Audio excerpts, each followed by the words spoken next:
Hello you all, welcome back to my channel and welcome if you're new. I'm on here to share with you all some projects I created this weekend. But before I get started, I hope that you're all having a great day. So happy Sunday to you all. So as always, I like to go ahead and get started and share with you all what I use, and then I'll share with you all what I created. So I did do another spread in my mixed media art journal that I've been having a lot of fun playing in.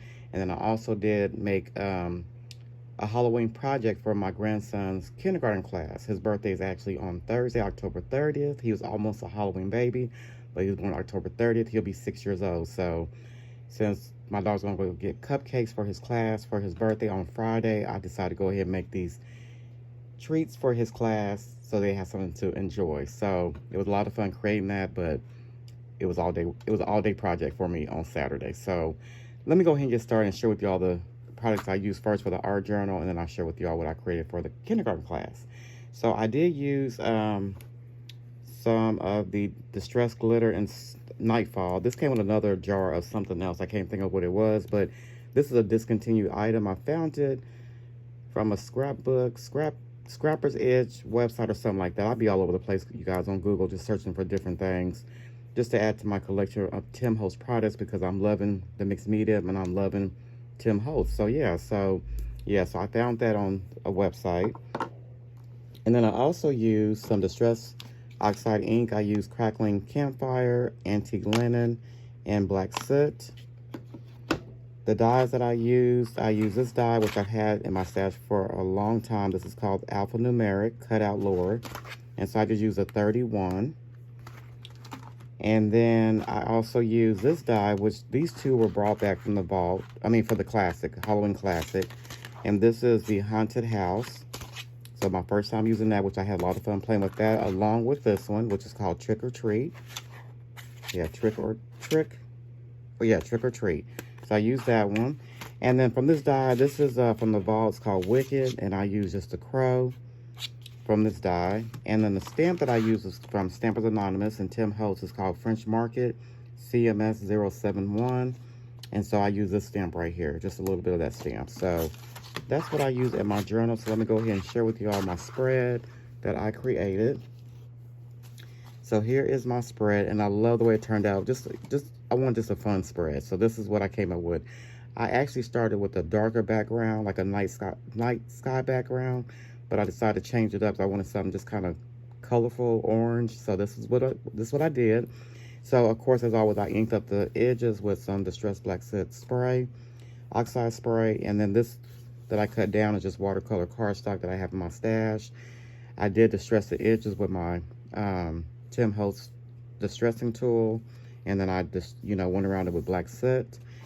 So let me just give you a closer view of the spread.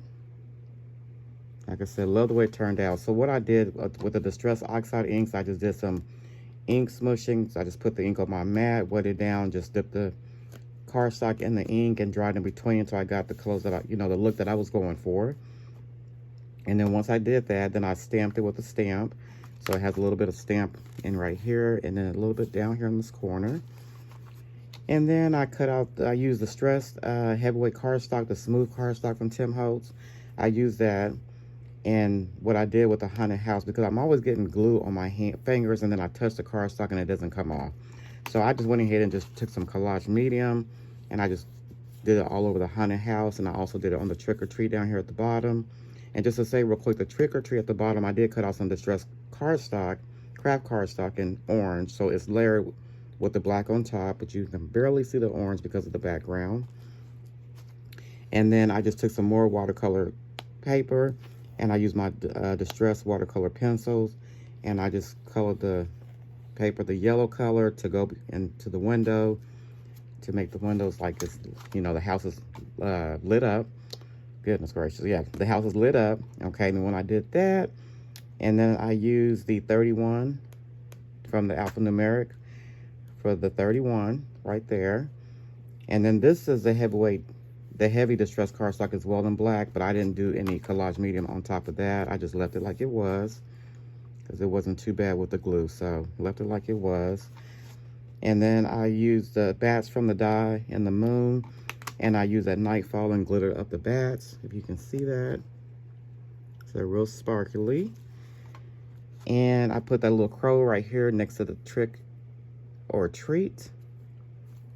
And then I use some of the stars from Tim Holtz and just put like 4 stars here just to give it something else in the background, just to kind of make it fun. So that is the spread, you guys. This is my spread for this week. You know, Halloween is approaching us really quickly, so I may have one more project after this next weekend, and then that'll be it. So yeah, so I hope that you guys like this spread like I do. So let me show you the next one that I created, the next project rather that I created. So I did use, and before I get started, the project that I created, I did get this idea from, she's a maker for Tim Holtz, and her channel name is Plays Well with Paper.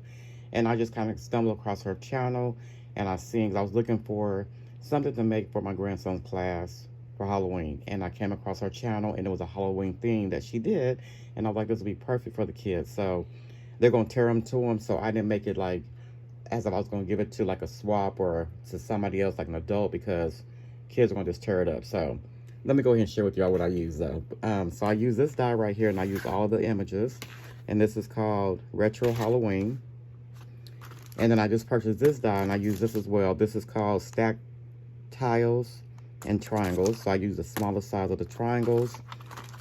And then I'm going to go ahead and share with you all real quickly what I did. So I made some Halloween crackers. And this took me all day yesterday, Saturday. I did these all day yesterday. So I made 20 of them for my grandson's class. And then I made one for his teacher. So out of the 20, one's for my daughter and one for the teacher. So these were a lot of fun to make, but it was just a lot of cutting and filling and all that kind of stuff. So these, have been collecting these rolls for quite some time, because I knew I wanted to do this project.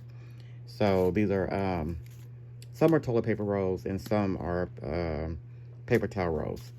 And so I just filled them with candy, and then I also filled them with 2 Halloween erasers and a bracelet. So that's what's on the inside. Then I'm gonna have in a bag to go along with this, because they wouldn't fit in the rolls. I'm gonna give them glow rings. What is it called? Ring pops. Yeah, ring pops, and the slinkies. So I got a little mini slinky, so I want them to have some toys to play with as well. So I got these from Amazon. And just little mini slinkies, Halloween theme. They go along in the bag, and then the erasers that I use. So these are the erasers, Halloween erasers. And then these are the bracelets. So these are inside the tubes. The 2 erasers and then a bracelet for each kid in the inside with the candy. The crepe paper that I purchased, I got from Amazon, which is some really nice crepe paper. So I got that as like a pack of different colors. And then I used the pipe cleaners from Dollar Tree that I've had in my stash forever. Glue strings. And then here is the triangles that I cut out. And the paper I use is from Michael's that I have in my stash along with the images. So once I filled them, I wrapped the crepe paper around them, and then I glued it down with hot glue, and then I just scrunched the ends up and tied it with the twine from Dollar Tree that I have in my stash as well. And then I cut the ends with scissors just to give it that fringy look on the ends of it. And then I cut out the images and glued them to the front of each one of these. So like I said, they're not perfect because they're going to tear into them anyway because they're kids. So I did make the skull one. So I made one like, I got to glue that down. So I made one with the black background, one with the white background. We have the witch. We have the ghost. So one is black background. One is the white background. And then we have the cat and the pumpkin.